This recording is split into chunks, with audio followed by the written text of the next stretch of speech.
nos bastidores da diplomacia global, onde o silêncio vale mais que 1000 palavras e os apertos de mão escondem cláusulas de ferro. Uma trama densa moldou o destino de um dos homens mais poderosos do Brasil. Em 2025, o nome de Alexandre de Moraes deixou de circular apenas nos tribunais de Brasília, para figurar em uma lista sombria nos corredores de Washington.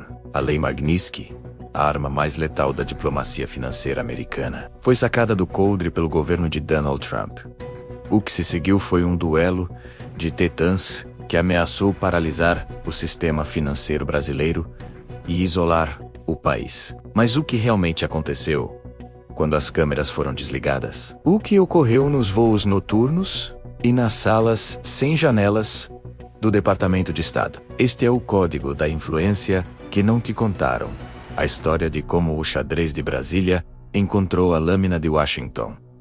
A lâmina da Magnitsky não é uma sanção comum, criada originalmente para punir oligarcas russos e violadores de direitos humanos. Ela se tornou, em 2025, o mecanismo central de uma ofensiva sem precedentes. O alvo, o ministro Alexandre de Moraes. O governo Trump, impulsionado por uma base que via no Brasil um laboratório de censura digital, acionou o dispositivo sob uma narrativa implacável. O motivo oficial alegava uma campanha opressiva de censura e a execução de prisões arbitrárias, ferindo diretamente os interesses de cidadãos americanos e de gigantes do Vale do Silício, como o UX de Elon Musk. Não se tratava apenas de uma nota de repúdio, era uma sentença de morte civil internacional. A Magnitsky tem o poder de congelar bens, bloquear transações em dólares e revogar vistos, transformando o sancionado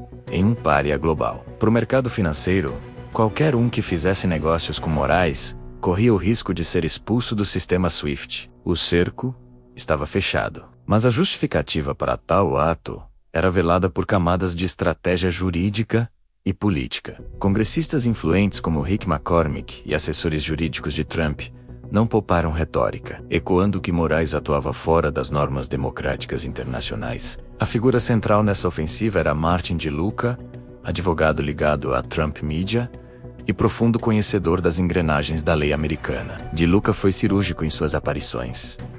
As sanções não eram um castigo emocional, eram um instrumento de pressão para produzir mudanças. O objetivo era forçar o judiciário brasileiro a recuar.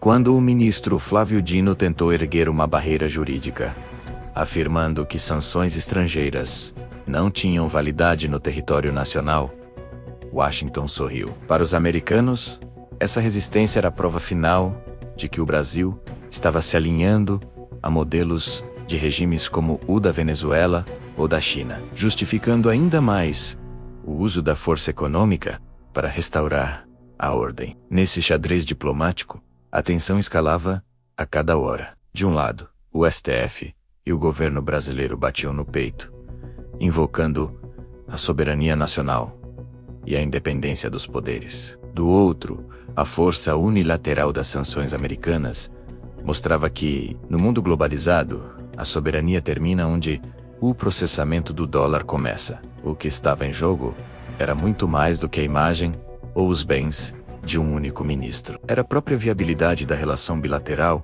entre as duas maiores potências das Américas. A capacidade de Washington de impor sua vontade em jurisdições estrangeiras estava sendo testada. E o Brasil era o campo de batalha. Bancos brasileiros entravam em pânico silencioso, temendo que a permanência de Moraes no sistema financeiro pudesse contaminar todo o crédito nacional. Uma negociação delicada, quase desesperada, iniciou-se longe dos holofotes, atravessando canais não oficiais entre Brasília, Mar-a-Lago e o Capitólio. O que a grande mídia não revelou abertamente, mas o contexto dos fatos e as movimentações de bastidores sugerem com clareza, é que a retirada súbita das sanções Magnitsky, no final de 2025, não foi um gesto de benevolência ou desistência, foi o resultado de um acordo secreto de proporções históricas. Uma barganha diplomática onde as peças foram movidas sob a mesa.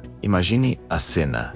De um lado, a ameaça de um isolamento total que destruiria a economia brasileira. Do outro, a necessidade de Trump de mostrar vitórias rápidas para sua base e garantir concessões comerciais e geopolíticas. A retirada dos nomes de Moraes e de sua esposa da lista da UFA foi a moeda de troca final. Nesse pacto silencioso, o preço da caneta de Moraes foi redefinido. A pressão para produzir mudanças mencionada por Martin de Luca encontrou seu ponto de equilíbrio. Especula-se que o acordo envolveu o afrouxamento das medidas contra as redes sociais de cidadãos americanos e a garantia de que as sanções comerciais, o famigerado tarifaço de Trump, não atingiriam o Brasil com tanta força se a questão judicial fosse pacificada. O Brasil manteve a aparência de soberania, mas as engrenagens do poder em Brasília tiveram que ser lubrificadas com o óleo da pragmática americana. O bloqueio total foi evitado, mas as cicatrizes na independência do judiciário e a sombra da influência estrangeira ficaram marcadas para sempre nos registros secretos do Itamaraty e do Departamento de Estado. Essa história nos deixa uma pergunta incômoda.